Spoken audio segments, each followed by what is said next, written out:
I would like to address modernizing the justice system, and here we will be focusing on justice itself rather than the prosecution. So with that said, when people hear about a crime or even the courts have to deal with a crime, people generally focus on either revenge or punishment. And in recent years, in the last several decades, they've been focusing on rehabilitation. So depending on which side you take, you generally focus on one of these three initially. And this is a great error in judgment. It's a very primitive way, well, at least focusing on revenge and punishment for the crime initially is quite a primitive response and should be, for the most part, done away with. And rehabilitation is a more modern idea, but the way it's done is insufficient. But before focusing on any of these three, the first step, regardless of other factors, should be to neutralize the threat. Making exceptions for mental deficiencies is dangerous in this regard. You could argue it is not fair, and I'd agree, but the bottom line is that the threat needs to be permanently neutralized before other considerations. After this, these considerations can be addressed.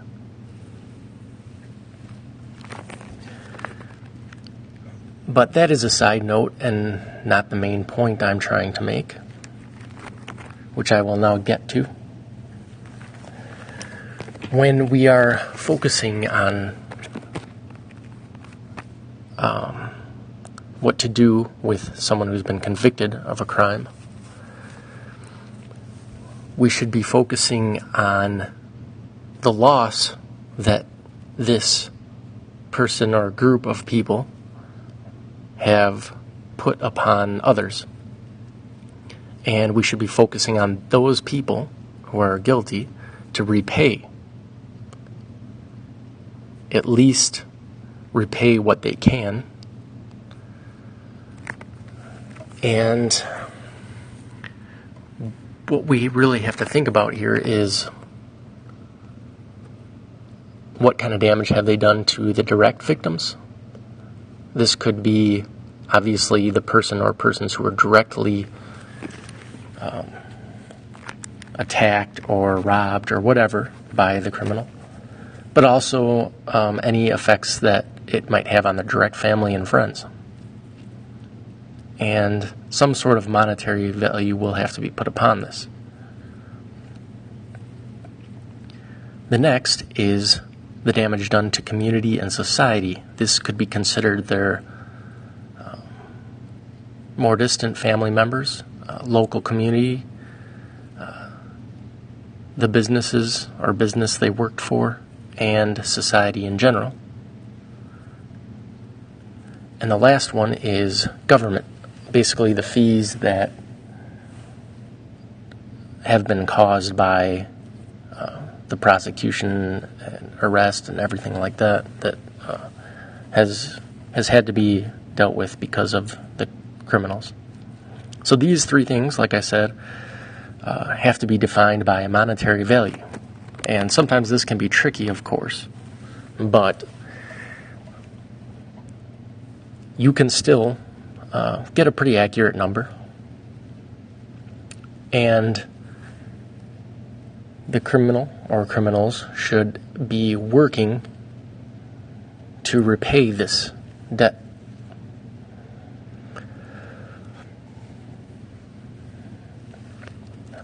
Now, let's talk about some of the more primitive methods that have been used, such as revenge or punishment. Well, let's say in the case of a murder, the family often wants to just get revenge, or they somehow feel that,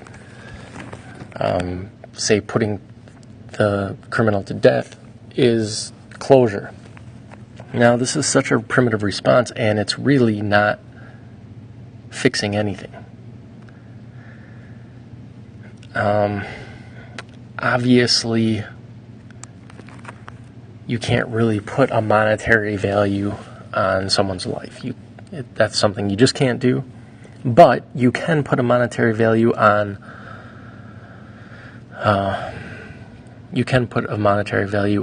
their contributions. So you have to consider the person's career. You have to consider the kind of work they were doing for society, and this payment will be directed to the direct victims, as I mentioned before, as well as the community and society. So yes, the payment should be, or I should say the debt should be calculated depending on the value of the victim, the direct victim. And this obviously contradicts many people's morals how it is today, but I am just speaking from an objective standpoint that when society modernizes or advances to the next level, this is the type of thinking that will come about. And probably, actually I should say absolutely should have already came about, but people really want to stay in this primitive mindset.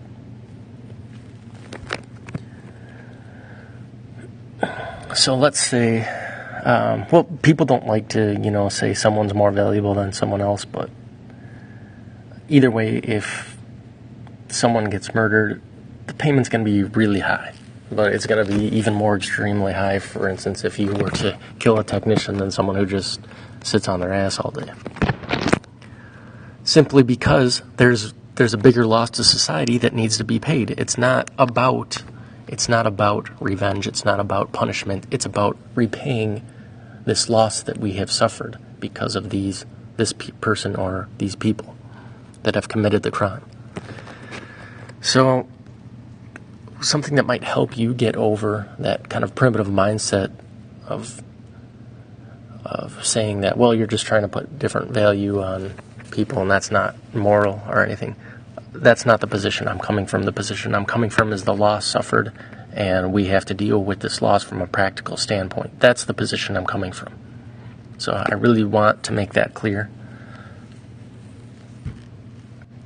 Now, there's a lot of other issues that come up after this, but they are really separate issues, and these are concerning the economic and corrupt concerns regarding using criminals as labor. There is a lot of controversy in that, and there's definitely some problems in there, but it's a separate issue. Just because there's some issues there doesn't mean that we should stay in this primitive mindset of justice. But one thing we could talk about is wages, just briefly. The criminals, when they are working in the prison system, should definitely receive proper wages for what they're doing, full wages, because we need to pay off their debts. We need to, as much as possible. So, for instance, if we were to decide that they should be hired by private companies, the private companies have to pay full wages just as they would any other worker, based on the criminal's skills and what the criminal's doing for work. Who decides this? Well, that's a different topic, and I don't want to get into that here. The point that I wanted to make is that we must focus on repaying the debt to society, making up for this loss as much as possible, instead of focusing on things like revenge and punishment. Now, I do want to touch a little bit on rehabilitation and also, as I mentioned before, mental deficiencies, because they are real issues. Obviously, for instance, let's say that the criminal went to prison and they worked and they repaid their debt. Say they committed some kind of robbery or something and they sufficiently paid whatever was judged to be their debt for committing that crime. Now, like I said, we need to neutralize the threat. So is this person going to do this again? Yeah, in that case, then we strongly focus on rehabilitation. But right from the get-go, rehabilitation should not be the concern until the concern of payment for the crime is met. At least it should be rehabilitation should at least be secondary, not primary. And that is very true. So we need to neutralize the threat. Make sure they're not going to, do this again. Otherwise we have to go through this whole process again. So, yes, rehabilitation is important, but it just has to be prioritized correctly. That is the point I'm trying to make. Now, the next issue we have is mental deficiencies. Someone might commit a crime or be more likely to commit a crime because of their mental deficiencies, whether they are suffering from some kind of disorder or if they are not fully developed. But regardless, we still have a loss to society that needs to be repaid. And obviously, you do want to treat these situations differently if you have the resources to do so. It shouldn't be the top priority, but it should definitely be up there in priorities. So it should not be ignored. It should definitely be, like I say, up on the top of priorities, but not at the very top of the pyramid.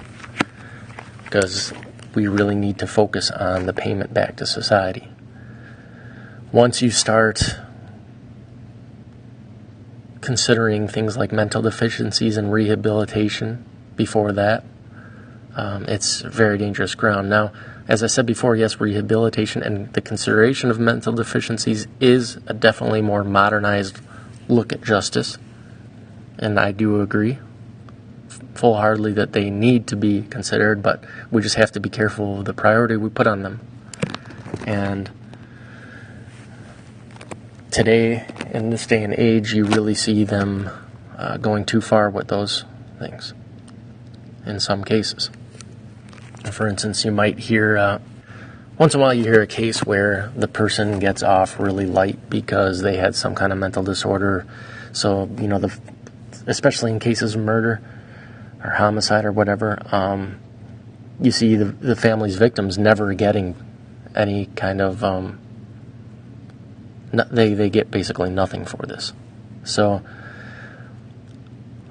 their primitive mindset of revenge and punishment is not met, and they also are at a huge loss. This could be a social or monetary loss, and it's extremely devastating, and it's a complete injustice on top of that, and a complete loss to society as well. Now, one of the best ways to deal with mental deficiencies is make sure that people with those types of deficiencies are taken care of beforehand. That's really important. Otherwise, you're going to end up with these situations. That's just how it is. You can't people with certain mental deficiencies just can't be trusted in certain situations, and they should be watched and cared for properly. But if you come to the point where something messed up, you still have to deal with this cost. So you could perhaps consider that someone should be responsible for these types of people to begin with. That's definitely a consideration. But again, if the crime is committed, payment has to be made by somebody who is responsible. If you are dealing with someone who killed someone and you jump to the normal revenge or punishment mode, you might come to the conclusion that either you're going to execute this person or you're going to put them in prison for life. Now, this is a very bad idea because you have what is most likely an able-bodied person that can contribute with labor to the victims and the society and repay the government for the proceedings. But for some reason, everyone wants to stay in this primitive mindset, and they just want these people to rot away or perish. So what you have, the situation you have, is the person they killed is now gone, and that is a big loss to society. And then you're also